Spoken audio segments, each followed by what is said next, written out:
Hello, everybody, and welcome to Can't We Just Lie? So this is one of our talks for the Leeds Digital Festival in 2025 that we've done through Hub.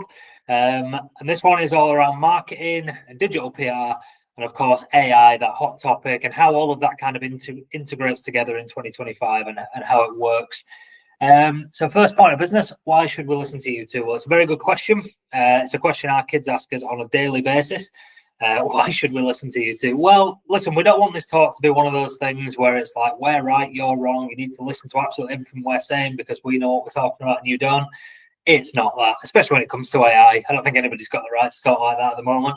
What this is, though, is it's just some learnings that we've had, things that have worked really well for us, things that perhaps haven't worked as well, and kind of how we've adapted to fit AI as part of our overall kind of messaging and daily practices when we're working on clients. So to give you a bit of an overview as to who we are, so I'm Mark Wiggins. I'm a content strategist here at Hub. I've been working in marketing for about a decade now, in-house roles, agency side, working on content on clients, in the UK, US, all around the world, on a really broad spectrum, as we know in content. There's online stuff, working with digital PR teams as well on PR campaigns. Matt Jones, head of digital PR here at Hub. Similar to Mark, had over a decade in the industry. Digital PR to Hub is relatively new, so I've been here just over a year, and we have a really mature approach to digital PR and doing it the right way as well. Worked on some huge brands as well as some kind of smaller brands as well, but people you will have heard of. So yeah, this is Can't We Just Lie? Cool. So we are consuming news, media, information, the whole lot in a completely different way to how we were 10 years ago. Truth be told, a completely different way to how we were 5 years ago, even 2 years ago, a year ago. There's constantly new apps, new ways to take in information, and new ways to find things out. You know, if you compare it to how we lived 100 years ago as people, the amount of information we take on a daily basis is absolutely astronomical compared to them. Doom scrolling, we all probably do it. I know I do. You know, I'll sit in bed on an evening, and before I go to sleep, I'll just pick up my mobile phone and I'll just start scrolling away, whether it's on Instagram, whether it's on Vinted, whatever it is. I'm always scrolling away. And of course, we do have these things on there where you can limit your own screen time, but the real irony of that is that you are also the person who can put in the PIN code that reverses that. So we're just spending time sat looking at information. So we're just going to present you a little bit of a case study very quickly. So this is Dr. Eleanor Zahina. So she's a professor of media studies at the Department of Communications at the University of Texas. She's got a PhD in communication studies from Columbia University. So when it comes to how people take in information, how people communicate, she knows what she's talking about. And she conducted a study. And in that study, she found that 47% of people are more likely to believe a Facebook article than a news story on the BBC US. Now, if you come to my house, you'll find 2 teenage daughters who will verify that, because the amount of times they say to me, did you know X, Y, and Z? And then they point me to an article on TikTok or on Facebook or whatever it is. And I have to say, have you got a real news article there to show me? People do it. You know, it's put in front of you.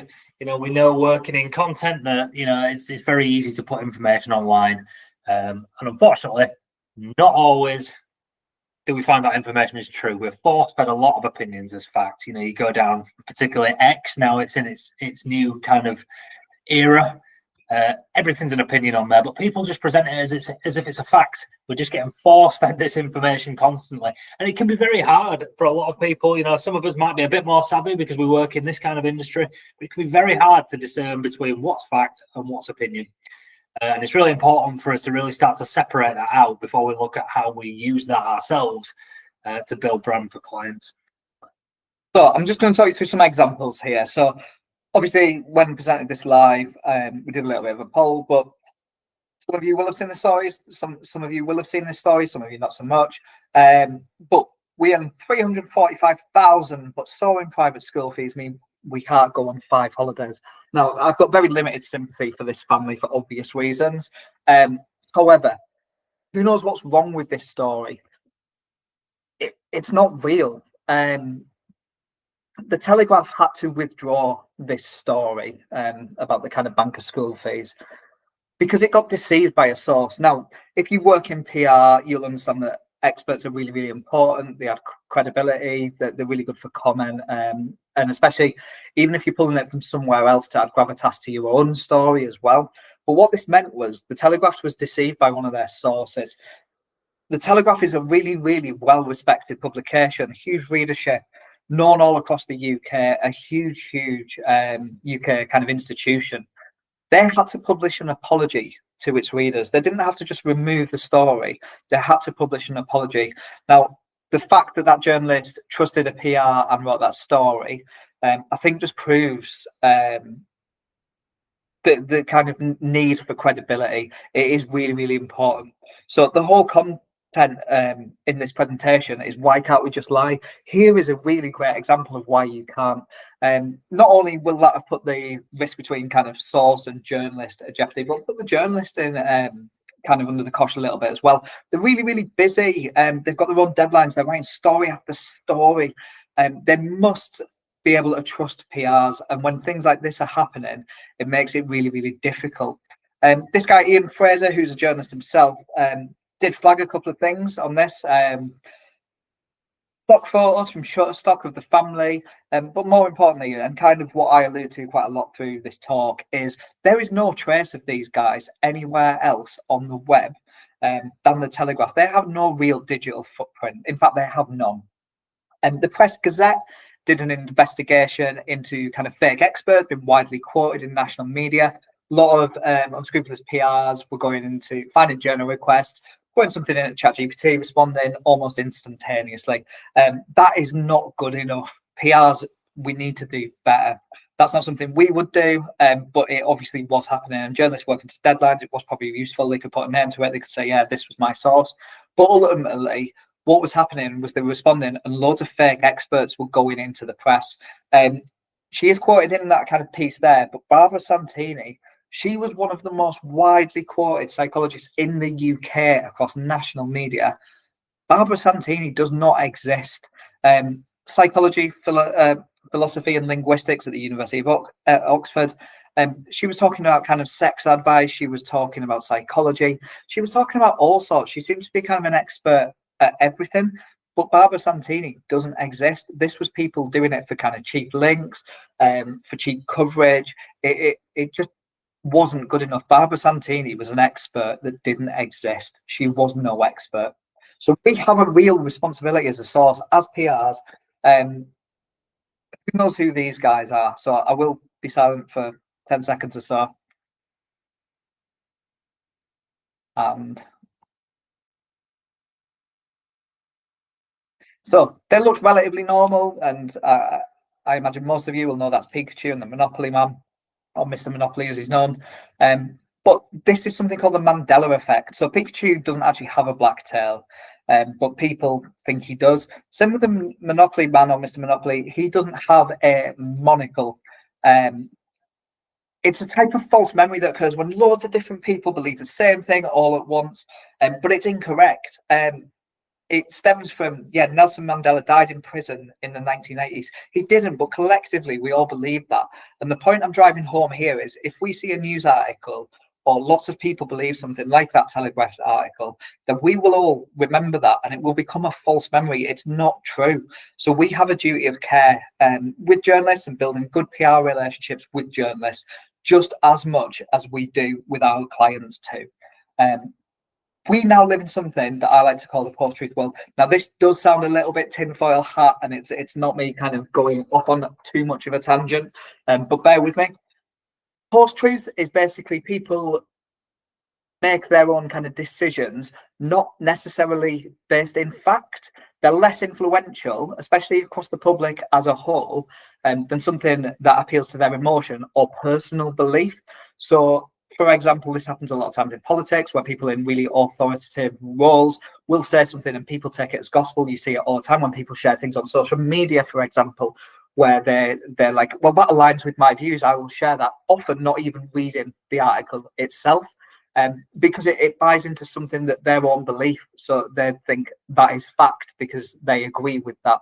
It stems in emotion, whether that's anger, whether it's kind of, that confirms what I believe, confirmation bias and all that kind of stuff. We could go into that, but we live in this post-truth world. I did get a couple of messages on LinkedIn when I presented this talk live, saying that I might be a little bit optimistic with my views on this, but I will come back to that.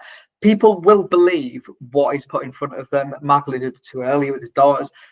People are just kind of force-fed opinion as fact. People do believe what is put in front of them. Now, that's really important because I've no doubt that any press in the UK worth its salt is putting out fake news necessarily. There will be a source behind that. They have to be really, really careful that they're credible publications themselves. So they want to check and make sure this stuff is right. But I don't believe that this kind of post-truth, just tying in emotion, will continue forever, because essentially a lot of it is unverified, unfact-checked, all that kind of stuff. It won't stay this way because every movement is always a direct response. So I'll give you an example. In the kind of late 60s, 70s, Pink Floyd would play massive arenas, loads of light shows, lasers, and I love Pink Floyd. That's no dig at Pink Floyd. Queen doing it, massive arena shows, spectacles, all that kind of stuff. And then punk existed. Punk existed as a direct response to these huge bands playing huge arenas, silly shows, lighting, all this kind of big production value. Punk was the exact opposite. They were like, yeah, it doesn't matter. It doesn't matter if we're in tune. It's DIY. It's kind of gritty. We'll just play working men's club. We'll build our own kind of cult following. It was a rebellion against that type of music and that genre.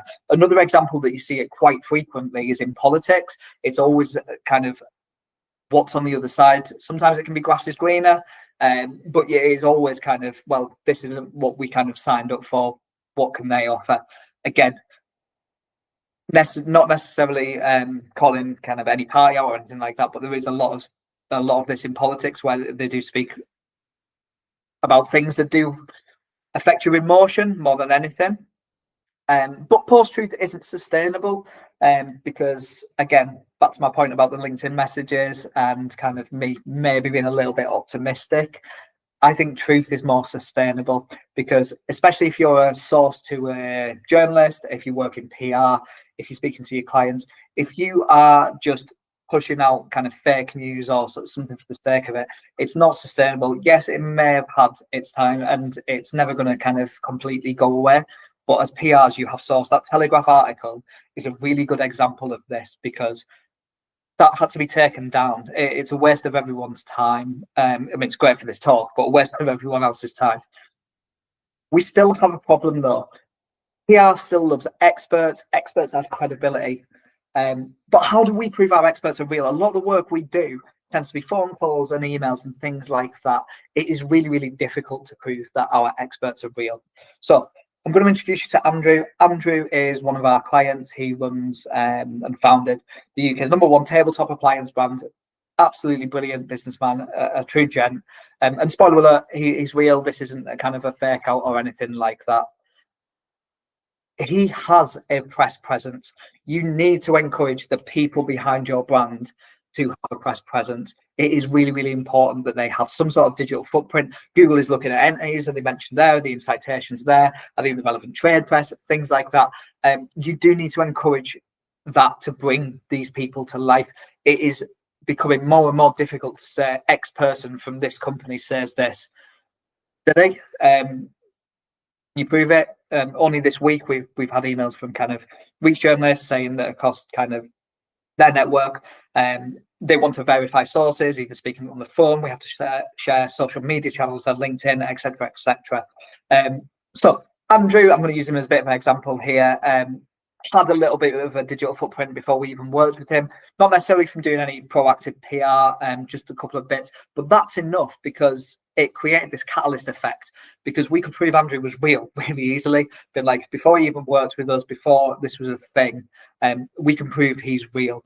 And they get covered in nationals all the time, really, really frequently, as well as trade publications and press and things like that. But the reason this was easy to do, respectfully easy to do, was because we could prove Andrew was real. We didn't have journalists chasing us saying, well, we don't believe Andrew's real, we don't know. And it can be everything from kind of images, there's videos, he's on YouTube, he's got his LinkedIn updated, there's about us on their own site. It's really easy. He's an entity that exists and we know he exists and we associate him with the said brand. It creates a catalyst effect. There will be instances where you may work with clients that maybe haven't done PR before, or it's a new company, or they've rebranded, whatever it is. You will be starting from scratch. Don't get me wrong, that comes with its own kind of difficulties, because proving they're real is a hell of a lot more difficult. However, if you are starting from scratch and you can be really, really honest with that when you speak to journalists or press or whoever, that's fine. That there is no issue with that. But you just have to let them know from the first instance that they need to have a press presence, whether it's social profiles. They need some sort of social proof, especially externally as well. It's easier to prove Andrew was real because he had that prior to working with us. Let's talk about the elephant in the room, which is ghostwriting. There are instances where people do ghostwrite on behalf of clients, whether it's kind of comments or commentary and things like that. That is not the same as throwing something into ChatGPT and say, what would they think about this? It is not the same. It is well researched, well written. There's a few things you must do because clients might be busy and say, yeah, I'll write this, this and this for you. They might not be able to. So it sometimes falls on PRs to kind of either guide them or write something, say something along this sort of lines. But if you are putting your client's name in press, then their actual name often goes in that. You have to make sure that your client has seen it. You have to make sure that it is well researched. Don't just be throwing stuff into ChatGPT and taking it as gospel. Make sure that there's an interesting angle. You're not just regurgitating something that's already out there or something that's been said, done to death and spoken about quite a lot without us adding a unique point of view. And make sure you're showcasing their authority. They can speak about things that are obviously relevant to them. There are things in the periphery that they will be able to speak about, but you also need to bear in mind that if you have a property client, they should not be talking about kind of board games or whatever. And it needs to still make sense. It needs to have kind of some sort of topical authority and use their knowledge in conversations. I've worked in different agencies. It is very frequently that you will talk to most clients, whether it's weeklies, dailies, monthlies, whether it's Slack, whatever it is. Use their knowledge, things they take as kind of day-to-day, just normal behavior. You might get a nugget of gold out of that. So use their knowledge, have conversations with them, use that to inform what you write if you are ghostwriting comments, and obviously run it past them, but really pick their brains to understand, because they will know stuff that's really useful, especially for PR. They will have their own opinions on stuff. This is a little bit of a checklist. So yeah, make sure it's well researched, make sure it has a good angle, make sure they have the authority to actually speak about what they should be speaking about. And yet pick their brains. That they will have loads of information that they haven't even thought about sharing with you yet. Relationships still matter. I said that we'll come back onto this. So relationships do still matter, but it is not the Sex and City days. We are not all going out and getting trains down to London, getting drunk with journalists, and it's all wild and kind of Wolf of Wall Street vibes. It is not that. It's changed. This is how relationships are now. You want people to come to you. You want them to ask you for stuff. You want to be trusted as a source. There's a couple of examples in there, one from City AM, one from Wild, that we get these all the time because we're trusted, we're credible. We don't use AI experts. We never will. It's not something that we want to do. But we have given them expert opinions and kind of done PR with these guys in the past. They trust us. They know we are reputable, and anyone we work with is reputable too. And obviously, as PR, there is nothing better than a journalist coming to you and saying, please, can you help me with this? Because naturally, I'd be more than happy to help. Fantastic. Cheers, Matt. So, are we saying AI is always bad? Based on what we've said already? No, we're not. AI is in its infancy, really. It's by its very nature is forever learning. So we're not saying it's always bad. Absolutely don't need to avoid AI at all costs. It's not ready for use. AI has got some brilliant uses, and it's about just learning how and why you can use it and in the right ways. Have a think about it. Who does research via AI? Now, I'm fairly confident in saying that most people watching this have done some sort of research via AI, whether it's that you're going out for a meal and you want to find a decent restaurant in your area, you're going on a holiday, you want to find stuff to do. It's great. You can just pop in there. What's a good thing to do in X, Y, and Z? And it'll crawl the internet and bring you back a really nice, concise answer with links to find different things to do. Brilliant. Day-to-day life, if you've got a quick question about something, I always make the joke that, these days, if there's a disagreement in my house, it's usually me versus my wife and ChatGPT. Very helpful.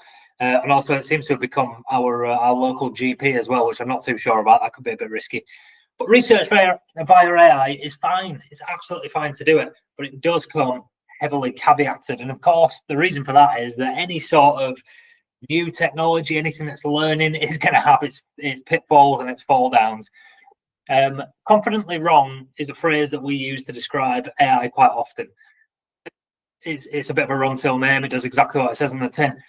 AI can present itself as very confident, I know the answer, but be completely wrong. And I think a lot of the time people kind of forget that because we're seeing it, as we've said before, we're seeing it on our screen, so it must be right.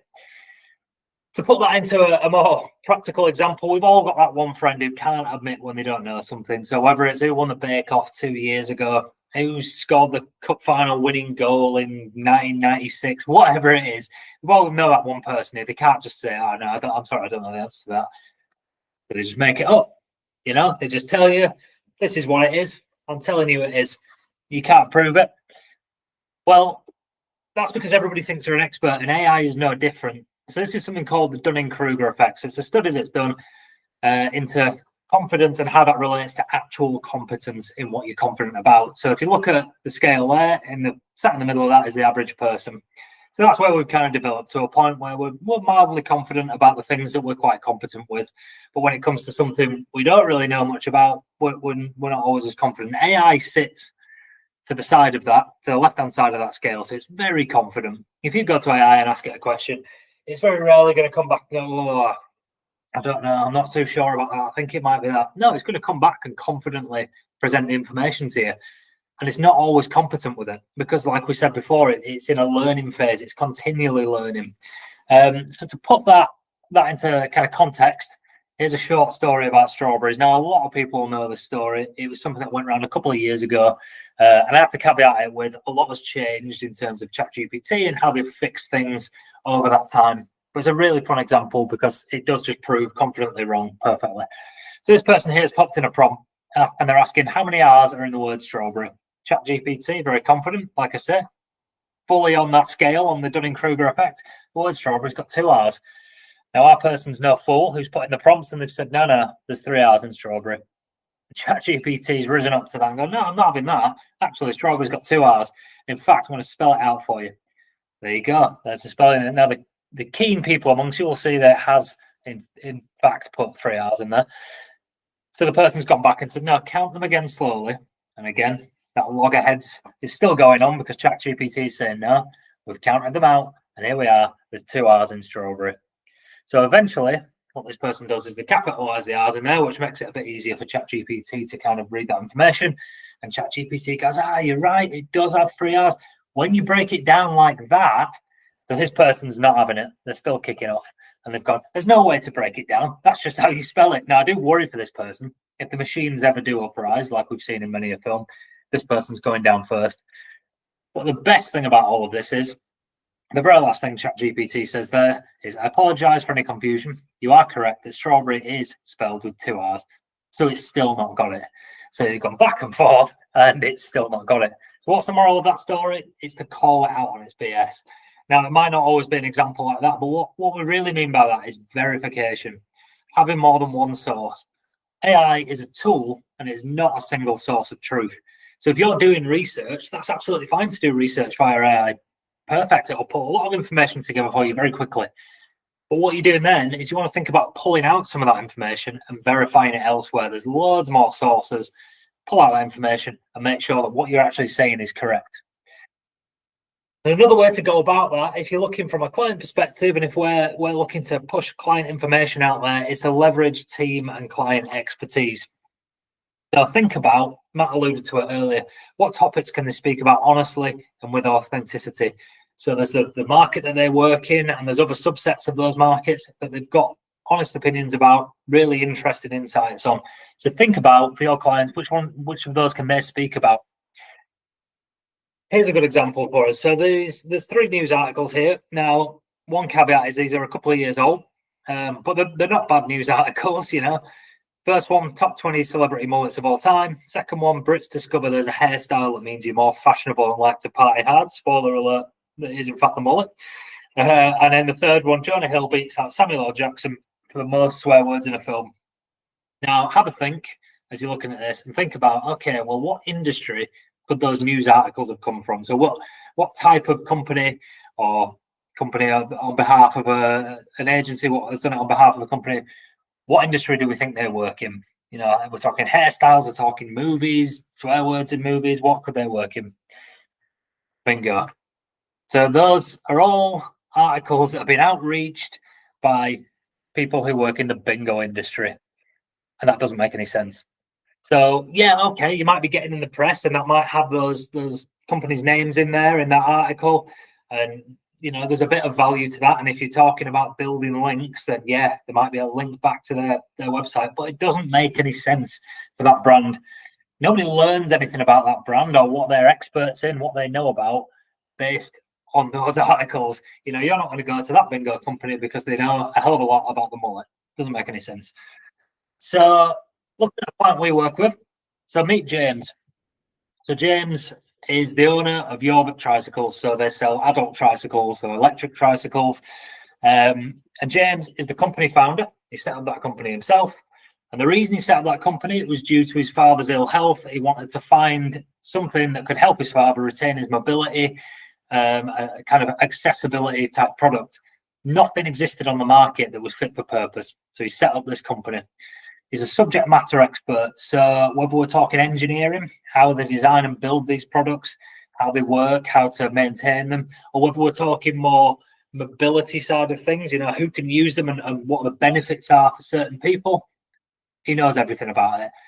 He's passionate. So to jump back to what I was talking about on the first point there, the reasons that he set up this company are in the very fabric of this business. He set this up to help his own father with a health issue, and everybody who comes to him now, he has got that passion for helping them in the same way because he can see that in his father. And everybody in that company reads from the same hymn book with that. They all feel the same. And he's a trusted voice. Jorvik have got a fantastic community of tricycle riders online. They've got tens of thousands of followers on Facebook, and it is a real community. And everything he says, those people really trust because he's earned that trust by talking about things he knows about and helping them on their journey. It's all about lived experience here. We're talking about a real person who has lived it. His story's personal. He's invested in the brand. He is the brand.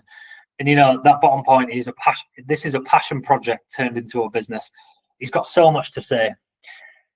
The main point here is that teams and clients don't just exist for sign off. So, you know, everyone's been guilty of it working in an agency, even in-house, is looking at other people and thinking, oh, well, that person's there for me to write a piece of content, write a press release, and just send it on to this person and say, is that okay? Can you just sign that off so I can get on with it, so I can push it live, so I can push it out to journalists?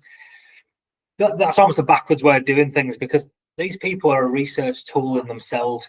So we sit down with James, and again, Matt alluded to it earlier, we'll sit down on a weekly basis, a monthly basis with our clients. And one of the first questions that we'll ask at Hub, one of us will ask is, how are things?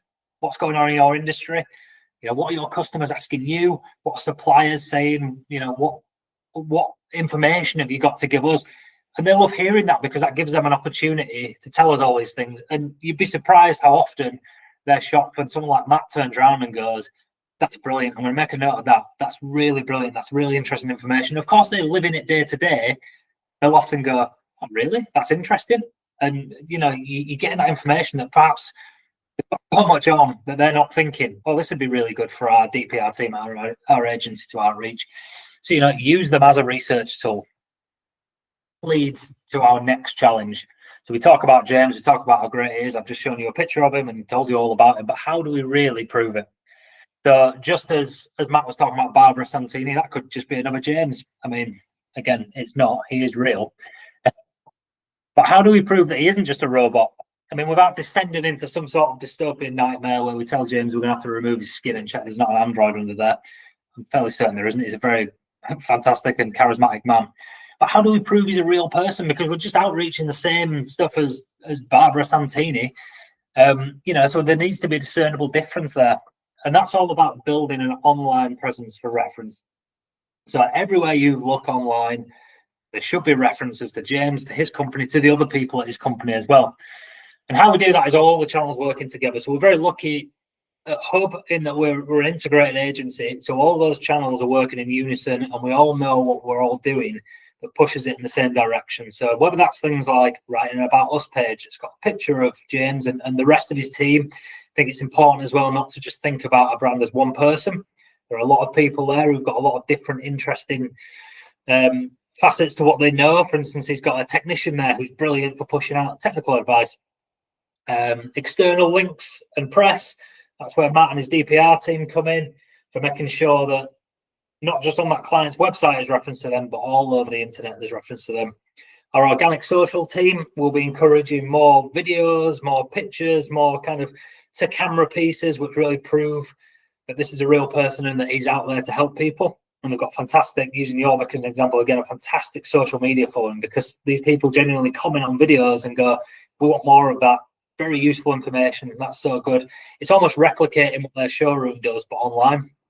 And also, we do the TV here as well. So if you turn on the Jorvik TV ad, you'll see a little glimpse of James in there as well. So it's really just well-rounded across all the channels. We're working together and just building this brand. So when we do outreach information, opinion, updates from James, any journalist can just type in his name into Google and you'll find out all kinds of references to him. Brand trust is paramount, and what we're doing is we're building brand trust with this. It's everywhere you look. You can believe in what we're saying because it's a real verified person. And speaking of trust, Dr. Eleanor Zahina. So we presented you that at the start of the presentation, 47% of people would rather read, would believe a Facebook article over a BBC US news article. Dr. Eleanor, really very well qualified to talk about it. The only thing that makes her unqualified to talk about it is the fact that she's not real. She's a fictional person. And the whole point of us including that in there is to show people, and some people might have already rumbled that already, but it's to show how easy it is for us to sit here, write a name, potentially include a picture, some fake qualifications, and go, there you go, that's a fact. That's what tons of people are doing online every day. And to link back to what Matt was talking about at the start, that is what more and more journalists, more and more customers, consumers are getting savvy to. They want to know that this is a real person because they're getting savvy to the fact there's a lot of fake people out there. So yeah, I think the main takeaways from this talk are obviously verify any experts, to do that by introduce journalists, make them kind of available as much as possible. Those entities that I mentioned kind of elsewhere on the web, they're really, really important. Encourage them to have social media channels. Yes, some clients may be a little bit more camera shy, but if that is the case, think of kind of workarounds with that. Make sure they're kind of listed where they mean to be listed. Even things like Companies House can be really useful for that.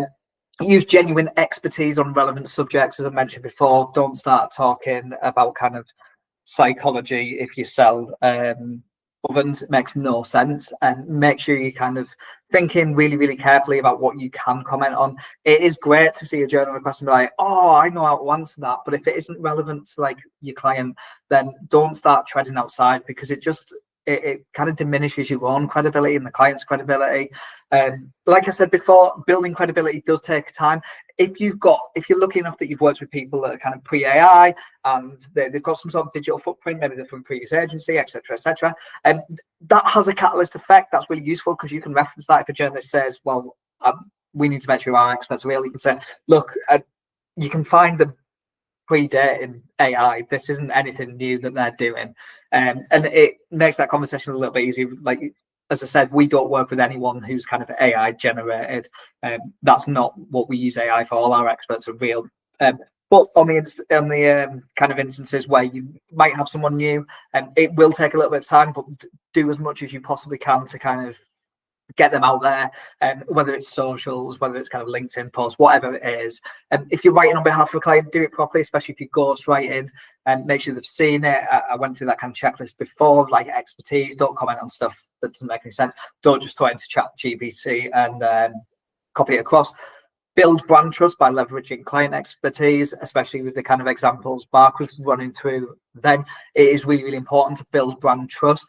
The example I always give of this: if you had two phones, exactly the same spec, but one has a brand name on it that you've heard of, you're more likely to go for the one that you've heard of because you're like, well, I've heard of them. I know like people use them. It builds that brand trust. That is what you're doing. You're adding credibility, especially online as well, to cut through the noise. remember, AI can be confidently wrong. That strawberries example is great. So always, if you are using it for kind of research and things like that, make sure you're checking its sources, check again, check where it's pulling that data from. If it's pulling it from news articles that aren't necessarily credible, maybe they're from a few years ago, make sure you find out where they get the data, find out where their methodology is, find out all that kind of stuff. And remember, AI can be confidently wrong. And just to jump on that strawberries example again that Matt referenced, if you go on ChatGPT now and check that, it'll be fixed. But if you check the word blackberries, that'll be wrong because they cannot fix that problem. So that's been the strawberries thing has been hard coded fix, but it still can't fix that problem. It just shows you that it is far from perfect still. It's again fruits. Like fruit. If you do have any questions for us, then feel free to follow us on LinkedIn. You'll see Jade's name on there as well. If you've not watched the other PR talk that the guys gave at Leeds Digital, definitely watch that. But yeah, fire us over any questions you've got. You know, like we said at the start, we're not saying we've got it nailed to a T and we're perfect. We'd love to hear people's opinions and people's ways of doing things. And finally, we do have on the Hub website at the moment the 2025 Black Friday guide. That's another kind of collection of insights and information from the team here at Hub as to how to approach Black Friday. So head to our website or scan the QR code and you can have a look at that. But thank you very much for listening. Much appreciated. Thank you for your time.